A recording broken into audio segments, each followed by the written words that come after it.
So one of the things that makes art licensing different than other forms of illustration is we always have to be thinking about product.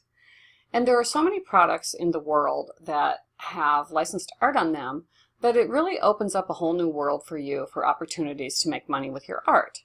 So I've listed some of the typical categories that we see in art licensing.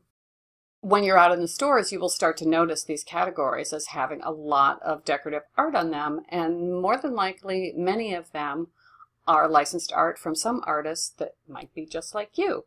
So let's go through these. Now, jigsaw puzzles are as old as the hills, but they still require new art all the time. It's a really big market. Just walk into Barnes & Noble a few weeks before Christmas and you'll see what I mean. And jigsaw puzzles usually require very complex art, usually pictorial in some way, but it's a gold mine for art. Fabric can be divided into fabric appropriate for quilting, or it might be home sewing or more crafting type fabric, or home decor. So that's a very large category. Greeting cards, hey, everyone thought they would be gone by now. They are not. We still license greeting cards all the time. So that's still a viable market for your art. Gift bags and wrap need to be refreshed all the time. Plus there's lots of occasions that require gift bags and gift wrap, and that includes tags and ribbons and things like that would coordinate. Home decor is a rather large category that would include things like wall art, decorative pillows, garden flags, floor mats, could be shower curtains, all kinds of things fit into that home decor area. Giftware is another very wide category that could be any number of different kinds of products. But when we say giftware, it really is exactly what we're talking about. Things that you would give as a gift. Maybe a cute coffee mug, plaques, figurines. It can be pretty wide-reaching and can cross over a bit in the home decor market.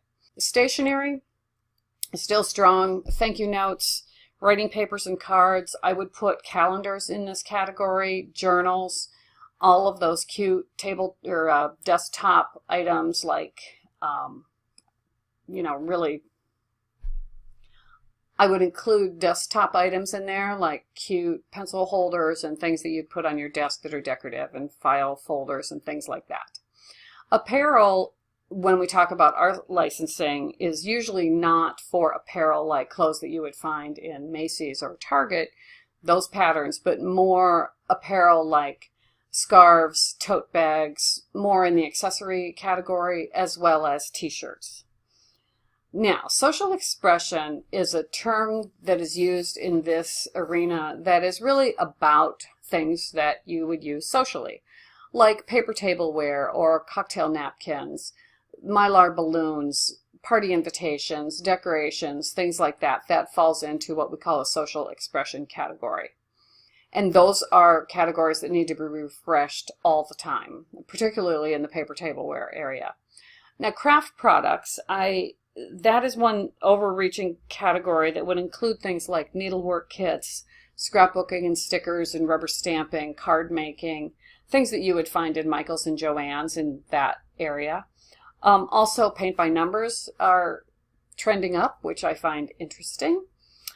So that's the craft projects, and there can be any number of things. If you just walk through Michael's and Joann's, you would start to see how many things have art on them that other people are going to make into something else. And then the last one I'm calling publishing. Now, in publishing with art licensing, we're really not talking about sort of big five publishers. We're talking about either art publishers or people that make gift books that you would find on a spinner in a gift store, or small books and journals. Also, calendars and planners could fall into the publishing category. So these are the product categories. And now we're going to go into some details about what the subjects and topics would be that will end up within these product categories. So the first subject and topic we're going to talk about are life events. These are things that happen all the time that always need refreshing in the market. So whether for greeting cards or invitations, paper tableware, or gift items, these are things that happen in life that always need to be acknowledged and marked, and usually with a card or a gift or some sort of event that you show up with. You go to a graduation party, you bring a card with, some money in it. And at the party, they're going to have graduation paper tableware. There might be hats. There might be fun badges, and all of those kinds of products that you see every day in life events will show up with licensed art on them. So when you look at life events, all of these things need to have some sort of acknowledgement from someone else. So life events always, always, always need new art. The next section of subjects and topics is all about seasonal and holiday.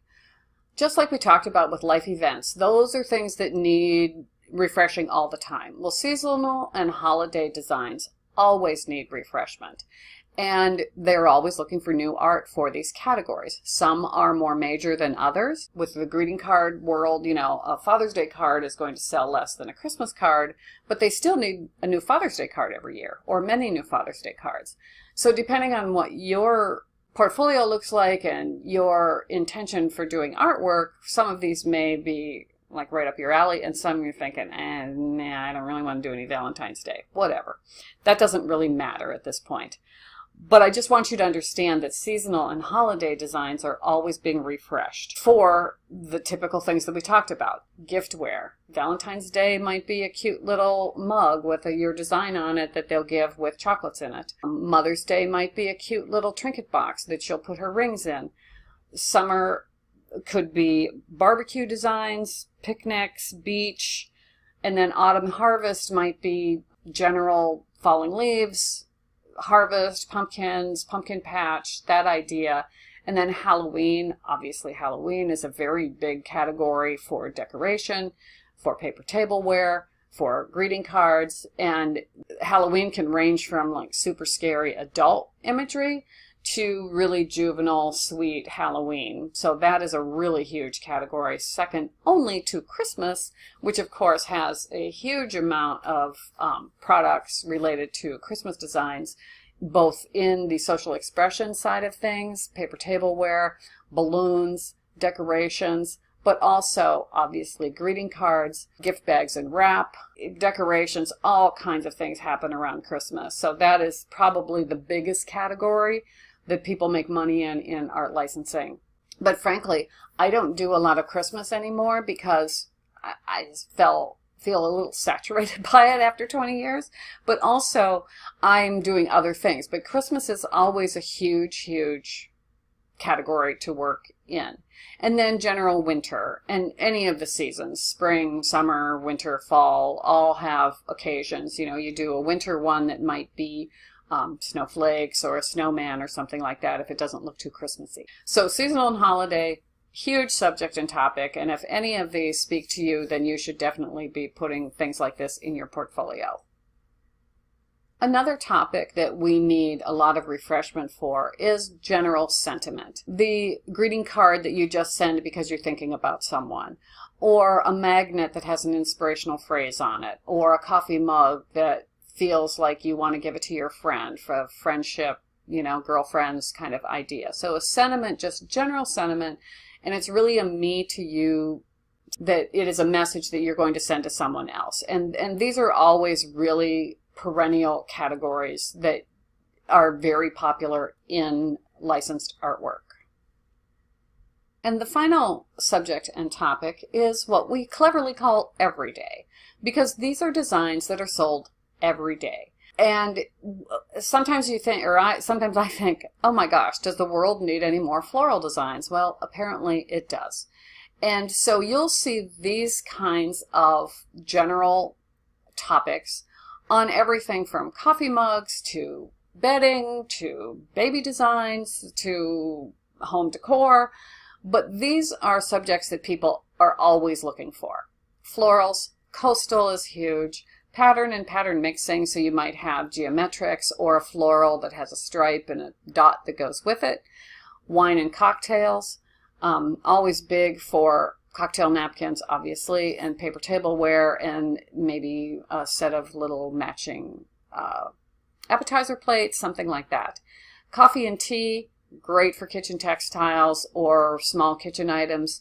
Food is very big, either gourmet foods like cheeses, also sweets, of course cupcakes because they're so cute and decorative and feminine. Then and donuts, of course. Who could forget the donuts? Because donuts are a great opportunity for color and pattern, and they're just cute, and who doesn't love a donut? So you'll see food trends, decorative food trends, which is kind of hilarious, but they happen all the time. And once you start understanding, if you're paying attention culturally to what's going on out there, all of a sudden there might be, the food of the year, which might be, kind of hard to make kale look decorative, but you never know. So food and gourmet is always really important.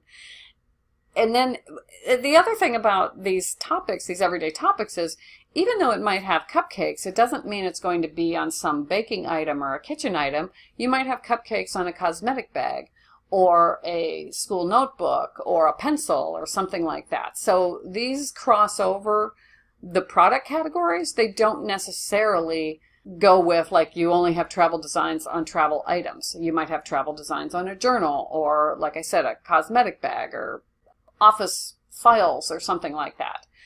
Patriotic is always very popular, at least in the United States. Juvenile is an interesting category in that you can have sort of generic kid designs that might end up on kid product, or it might end up on some more generic product like stationery or thank you notes or something like that.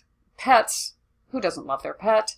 And so you can have pet designs that end up on products that are not pet related. So you have a really cute cat pattern and doggy patterns, or mixed dogs and cats together. And so pets are really a strong everyday imagery. There's always a place for humor. Cocktail napkins, coffee mugs, greeting cards, humor. If you can write and draw humor, there's often a place for you in this world. And then a general woman-to-woman category is really strong. It can be sentimental, and it's usually a friendship. I'm supporting you. I thought about you today. We're all in this together. And so woman-to-woman can range from very sweet sentiment to more raucous humor and everything in between. But frankly, women buy so much of these kinds of items that having woman-to-woman designs and connections are really important in this market. So we have just covered the topics that land in this world. This is your cheat sheet. When you are starting to develop a portfolio for licensing, you will want to refer back to these topics and subjects and those categories to make sure that you are staying within the realm of what people's expectations are in this market. So I know I just gave you a ton of information. I would suggest you finish the rest of the lessons, and you might want to come back to this one again once you have a deeper understanding, and all of this will make a whole lot of sense to you. But this is the ground floor of what licensing is about. So let's move on to our next topic. It's all about portfolios.